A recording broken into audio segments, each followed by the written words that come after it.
Hello, everyone. My name is Robin Butler with Noah, and we're getting together weekly to talk about the tiny house industry. And this week, I'd like to talk to you about the 5 reasons to go smaller. There's probably more reasons than five, but these are five that I've heard along the way, and I'd like to share those with you. First of all, the main reason, and I hear a lot of people say they want their freedom. This means they're no longer being pushed around by advertisers or politicians or people in society.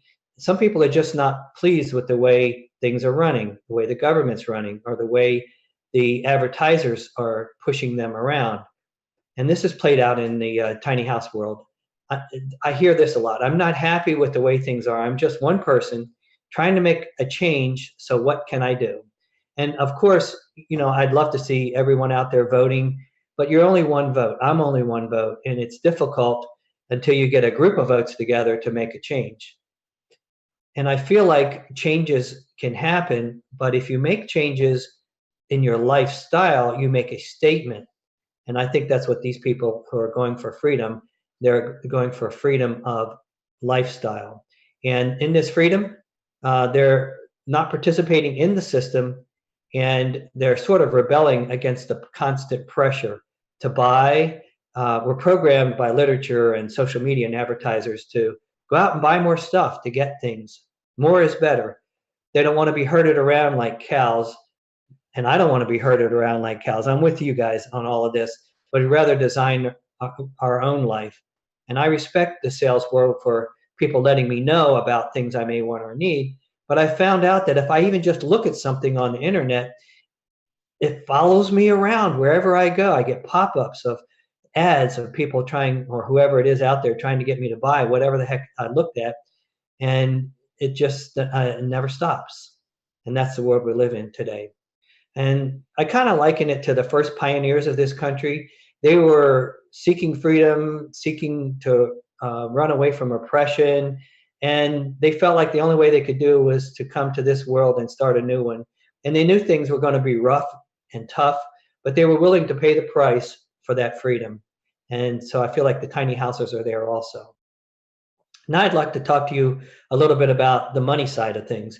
Renee went to her building department in zoning department with a problem. She said, my husband and I are working 2 jobs to support our family of 4, and we're spending our weekends mowing the grass and working 2 jobs to pay mortgages.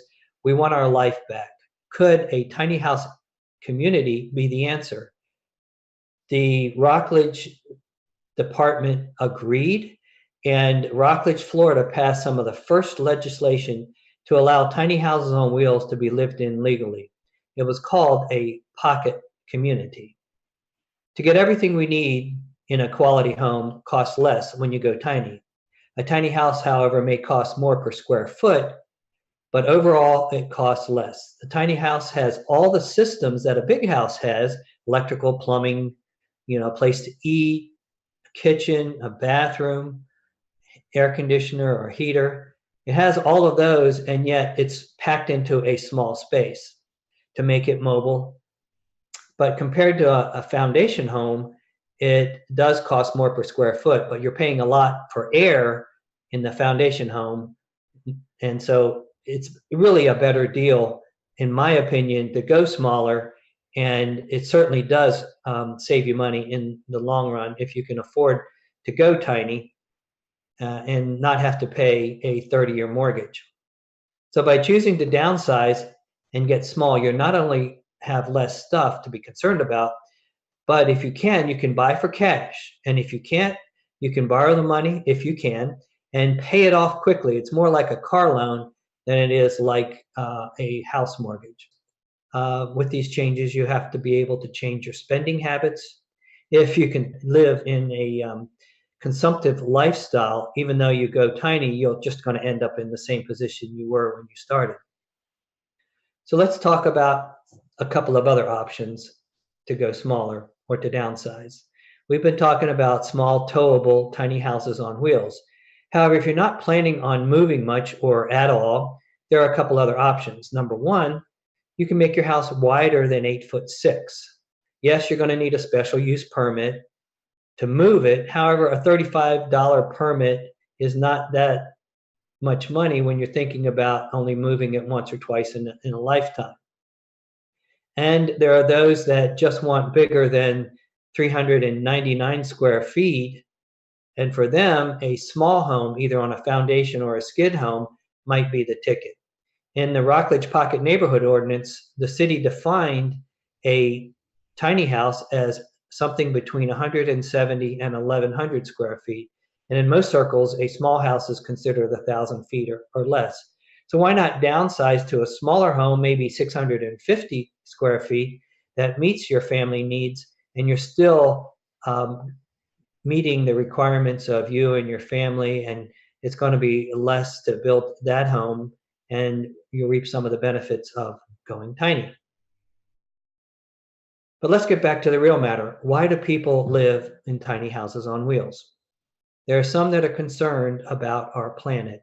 And even though they could afford a bigger home, they choose to go tiny.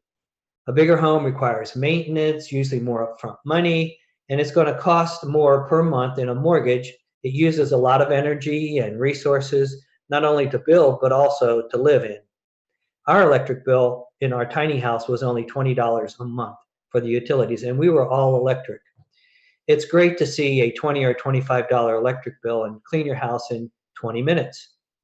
Smaller also means less maintenance costs, and with all new appliances and fixtures, you're a lot less likely to have to deal with a broken water heater or a leaky faucet.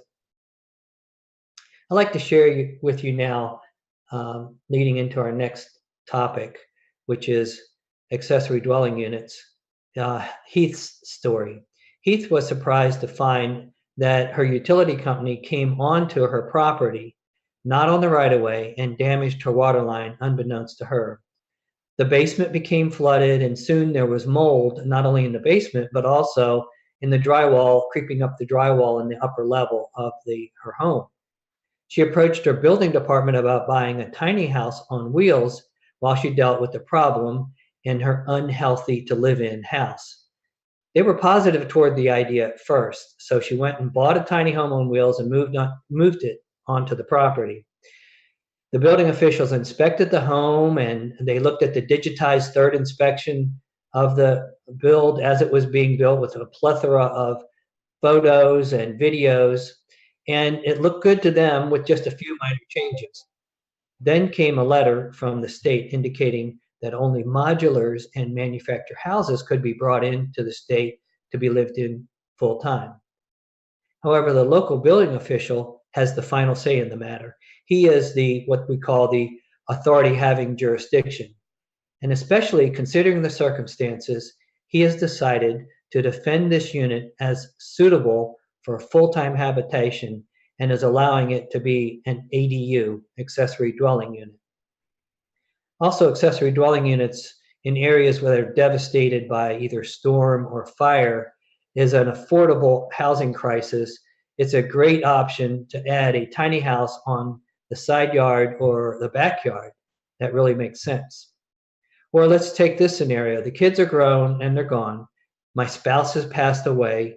What do I need this big house for? How many rooms do I actually live in? I will live in an ADU on my property, my tiny house, and rent the big house for additional income. So that's why a lot of people are pushing, especially in California, in a statewide ordinance, they're mandating that cities and counties allow ADUs, accessory dwelling units. Not as tiny houses on wheels. We're still working to make that happen, and many cities are, but the whole state has mandated that. Finally, I'd like to talk about a home on wheels that is not taxed as a home attached to real estate. A builder does pay taxes on the purchase of the material for the home, and you may have to buy a tag from your Motor Vehicle Administration or your Department of Motor Vehicles. However, it's a minimum expense compared to the property taxes on a single-family home. The bottom line is having a quote-unquote vehicle or a movable tiny home avoids paying real estate taxes and ad valorem taxes. But let's discuss the ad valorem a bit.